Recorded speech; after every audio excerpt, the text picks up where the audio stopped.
அனைவருக்கும் வணக்கம். நான் கற்றதும் கேட்டதும் என்ற தலைப்பில் சில கருத்துக்கள், குட்டி கதைகள், நான் ரசித்த நிகழ்ச்சிகள் இவற்றை உங்களுடன் பகிர்ந்து கொள்ள ஆசைப்படுகிறேன்.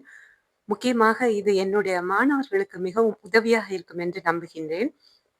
ஒரு நாட்டில் ஒரு அரசன் இருந்தார். அந்த நாட்டை மிகச் சிறப்பாக ஆண்டு வந்தார். எல்லா திறமைகளும் உடையவர். அதில் குறையொன்றுமில்லை.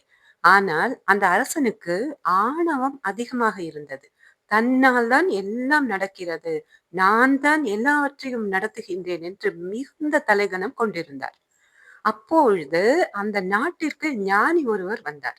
அந்த ஞானி அந்த ஊரின் எல்லையில் ஆற்றங்கரை ஓரமாக ஒரு குடிசை அமைத்து தங்கியிருந்தார். ஆனால் அந்த ஞானியை பார்க்க மக்கள் கூட்டம் கூட்டமாக சென்றனர். அந்த தவசியிடம் ஆசி பெற்று வருவதே தங்களுடைய வாழ்க்கையின் ஒரு மிக முக்கியமான ஒரு லட்சியமாக எண்ணி மக்கள் கூட்டம் கூட்டமாக செல்வதை அறிந்தார் இந்த அரசர்.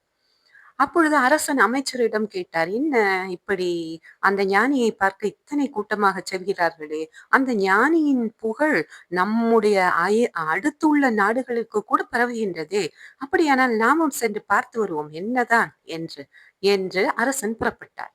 புறப்பட்டவர் அந்த ஆற்றங்கரை ஓரத்தில் உள்ள அந்த குடிசையின் வாயிலில் நின்றார். நின்று, "யாரங்கே? உள்ளே யாரங்கே? நான் வந்திருக்கிறேன்" என்று சொன்னார். உள்ளே இருந்து பதில் இல்லை. மீண்டும் 2ஆம் முறை, "நான் வந்திருக்கிறேன்" என்று சொன்னார். உடனே உள்ளிருந்து பதில் வந்தது, "நான் செத்ததுக்கு அப்புறம் வா" என்று பதில் வந்தது. "என்ன? நான் வந்திருக்கிறேன்" மறுபடியும் கத்தினார். உடனே உள்ளிருந்து அதே வேகத்தில் பதில் வந்தது, "நான் செத்ததுக்கு அப்புறம் வா" என்று. "நீங்கள் செத்ததற்கு பிறகு நான் எதற்கு உங்களை காண வர வேண்டும்? என்ன இது இப்படி சொல்லுகிறாரே" என்று மிகவும் குழப்பத்துடன் திரும்பி வந்தார். சரி, ஏதோ சொல்லிவிட்டார். அடுத்த நாள் நாம் சென்று பார்ப்போம் என்று மீண்டும் அடுத்த நாள் தன்னுடைய படை பரிவாரங்களை அதிகமாக அழைத்துக் கொண்டு அந்த ஞானியை பார்க்க சென்றார். படைகள் எல்லாம் அழைத்து போகும்போது அந்த ஆரவாரத்தில் ஞானிக்கு பயம் ஏற்படும் இல்லையா என்று நினைத்து, அதே போல வாயிலில் நின்று, "நான் வந்திருக்கிறேன்" என்று மிக சத்தமாக கூறினார். உள்ளிருந்து ஞானியிடமிருந்து அதே பதில் வந்தது, "நான் செத்ததுக்கு அப்புறம் வா" என்று. அரசனால் தாங்க இயலவில்லை. "உங்களை காண்பதற்காக இந்த நாட்டின் அரசன் நான் வந்திருக்கிறேன். ஆனால் நான் செத்ததுக்கு அப்புறம் வா என்று சொல்லுகிறீர்களே" என்று கொஞ்சம் பணிவாக கேட்டார். அப்பொழுது அந்த ஞானி எழுந்து வெளியில் வந்தார். வந்து சொன்னார் அரசனை பார்த்து, "நான் செத்ததுக்கு அப்புறம் வா என்று நான் சொன்னதன் பொருள் தெரிந்ததா? நான் என்ற ஆணவம் உன்னிடம் இருக்கும் அந்த ஆணவம் இருக்கு இல்லையா?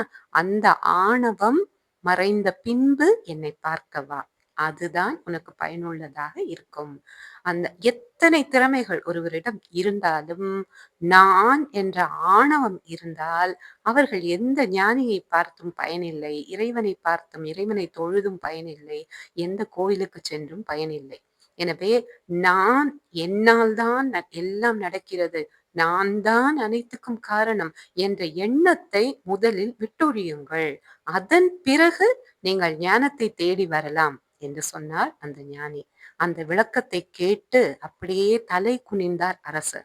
தான் செய்த தவறை புரிந்து கொண்டார். தனக்குள் இருக்கும் அந்த நான் என்ற ஆணவம்தான் அத்தனைக்கும் காரணம் என்பதை அவர் புரிந்து கொண்டார்.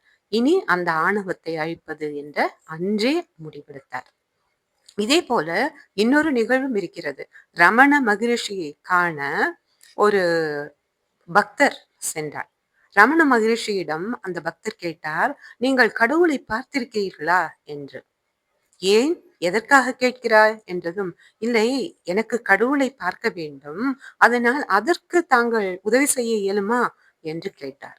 அப்பொழுது ரமண மகரிஷி சொன்னார், "அப்படியா? உனக்கு கடவுளை பார்க்க ஆசையாக இருக்கிறதா? சரி, சரி.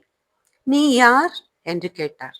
அப்பொழுது அந்த பக்தர் சொன்னார், "என்னுடைய பெயர் தேவதத்த சர்மா" என்று. "நான் உன்னுடைய பெயரை கேட்கவில்லை. நீ யார்?" என்று திரும்பவும் ரமண மகரிஷி சொன்னார்.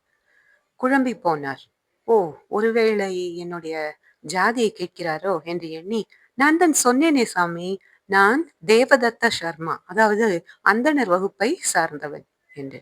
நான் உன்னுடைய ஜாதியை கேட்கவில்லை அப்பா. நீ யார்? என்று கேட்டார். மீண்டும் குழம்பினார். ஓ! நம்முடைய வேலையை கேட்கிறாரோ! என்று நான் பேராசிரியராக வேலை செய்கிறேன் சாமி. நான் உன்னுடைய வேலையை, பதவியை, பொறுப்பை கேட்கவில்லை அப்பா. நீ யார்? என்றார். அப்பொழுதுதான் லேசான குழப்பம் ஏற்பட்டது அந்த பக்தருக்கு. சாமி, ஒருவேளை நான் யார் என்பதே எனக்கு தெரியவில்லையோ? நான் யார் என்று கேட்கும் பொழுது, நான் என்னுடைய பெயரை சொல்லுகிறேன், என்னுடைய ஜாதியை சொல்லுகிறேன், நான் வகிக்கும் பதவியை சொல்கிறேன். அப்படியானால் நான் யார் என்று எனக்கு தெரியவில்லையா? ஏதோ குழப்பமாக இருக்கிறதே என்று சொன்னார். ஆம். முதலில் நீ யார் என்பதை உணர்ந்து என்னிடம் வா. அதற்பிறகு கடவுளை தேடலாம். ஏனென்றால், நான் யார் என்று நம்மையே நாம் அறியாத பொழுது, கடவுளை உன்னால் காண இயலாது. நீ யார் என்பதை உணர்ந்ததற்கு பின் என்னிடம் வா என்று ரமண மகரிஷி அவரை அனுப்பியதாக கூறுவார்கள்.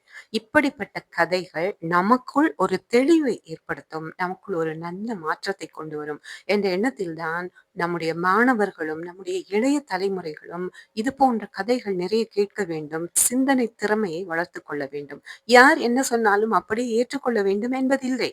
ஆனால் தனக்குள் அந்த சிந்தனை திறமையை வளர்த்துக் கொள்ள வேண்டும் என்பதுதான் என்னுடைய கருத்து. அதற்கு நீங்கள் பல புத்தகங்கள் படிக்க வேண்டும். புத்தகங்கள் படிக்க நேரமில்லாதவர்கள் கூட சான்றோர்களுடைய பேச்சை கேட்டால் போதும். அந்த பேச்சிலிருந்து பல புத்தகங்களுடைய அறிவை நாம் திரட்டிக் கொள்ளலாம்.